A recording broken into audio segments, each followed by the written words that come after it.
Donald Trump's decision to go it alone with rapid-fire announcements on healthcare and Iran reflects his boiling frustration with the limits of presidential power, analysts say.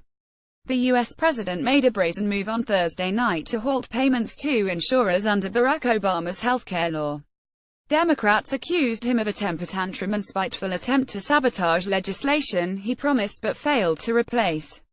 Less than 24 hours later, he condemned the fanatical government of Iran as he decertified his predecessor's nuclear deal, defying his own cabinet and disquieting European allies. The one-two punch showed Trump straining to assail Obama's legacy but stopping short of terminating either the Affordable Care Act, known as Obamacare, or the Iran nuclear accord. Both are back in the hands of Congress, a source of constant exasperation for the property tycoon turned novice politician, who finds himself isolated and lashing out. The Congress has been frustrating to him, John Kelly, the White House chief of staff, told reporters on Thursday. Of course, our government is designed to be slow, and it is. His sense, I think, as a man who is outside the Washington arena, a businessman, much more of a man of action, I would say his great frustration is the process that he now finds himself in. Because, in his view, the solutions are obvious, whether it's tax cuts and tax reform, healthcare, infrastructure programs, strengthening our military. To him, these all seem like obvious things that need to be done to protect the American people, bring jobs back. Since taking office 10 months ago as the first U.S. president with no previous political and military experience, Trump has been given a crash course in the workings of government and the delicate balance of power between the White House, Capitol Hill and the courts. That his writ only runs so far has come as a rude awakening. His executive orders can only achieve so much, and frustrations have sometimes spilled out in impetuous speeches and tweets. Rick Tyler, a political analyst and partner at Foundry Strategies, said he is acutely aware of the limits of presidential power. It's not like being the CEO of a company where you just do what you want to do. By using executive orders, Trump is making something happen on healthcare. He's prevented from changing it himself but will force another branch of power to react. It's the same on Iran. Having repeatedly vented his anger at the Republican-controlled Senate for failing to repeal and replace Obamacare, despite 7 years of promises, Trump has now thrown a spanner in the works by ending the so-called cost-sharing subsidies that help people on low incomes. The White House claims the government cannot legally continue to pay the subsidies because it lacks formal authorization by Congress. Donald Trump has responded by his inability to govern as he likes by throwing red meat to his base. Photograph Yuri Gripe as Reuters. The president explained on Friday it's step by step and that was a very big step yesterday. We're going to have great healthcare in our country. We're taking a little different route than we had hoped, because Congress forgot what their pledges were. So we're going a little different route. But, you know what, in the end, it's going to be just as effective, and maybe it will even be better.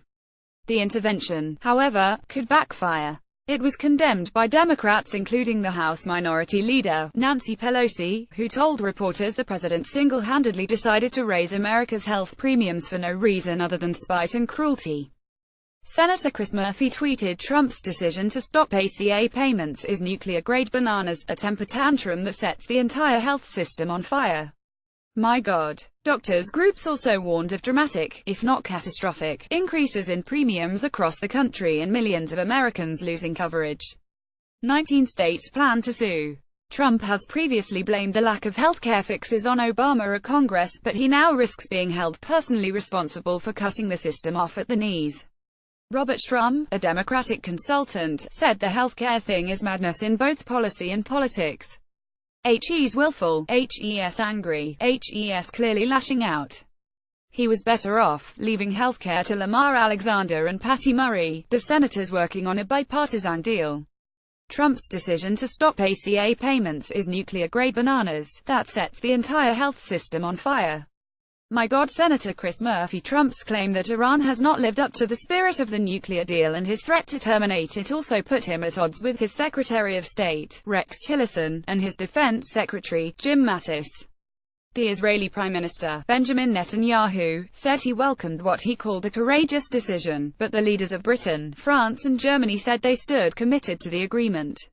Evan McMullin, a former CIA operative and independent presidential candidate, wrote via email, "I think the president's actions on healthcare in Iran are the latest examples of his standing political strategy, which is to throw red meat to his base in order to maintain his base, as evidence of his unfitness and inability to govern mounts.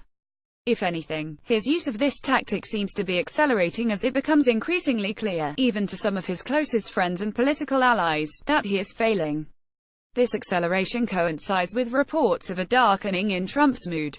A report in Vanity Fair magazine, citing two sources, claimed he had vented to his longtime security chief, Keith Schiller, "I hate everyone in the White House. There are a few exceptions, but I hate them." The journalist Gabriel Sherman also wrote that several people close to the president told him that Trump was unstable, losing a step in unraveling.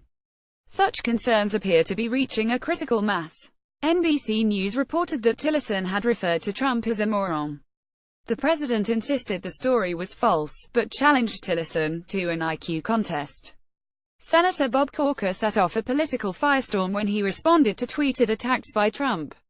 Photograph Sean the Weapper. Then Senator Bob Corker became one of the few Republicans on Capitol Hill to openly denounce Trump, though it is widely suspected that he speaks for many colleagues. During a Twitter clash last Sunday, Corker wrote, "It's a shame the White House has become an adult daycare center. Someone obviously missed their shift this morning."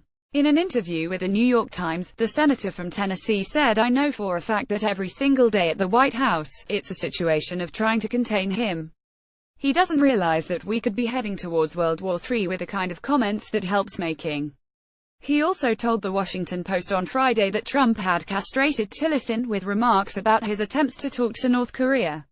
Thomas Barrack Jr., a billionaire who was the top fundraiser for Trump's election campaign, said he has been shocked and stunned by some of the president's incendiary rhetoric and tweets.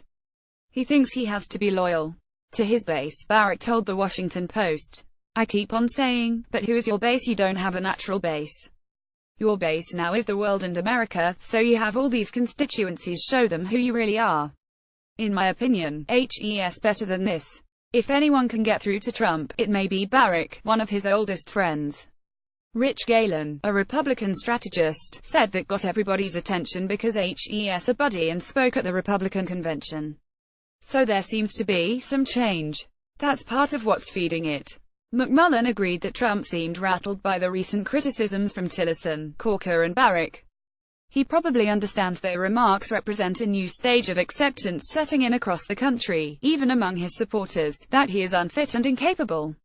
That, I think, is inspiring his accelerated efforts to throw red meat to his base to shore up their support.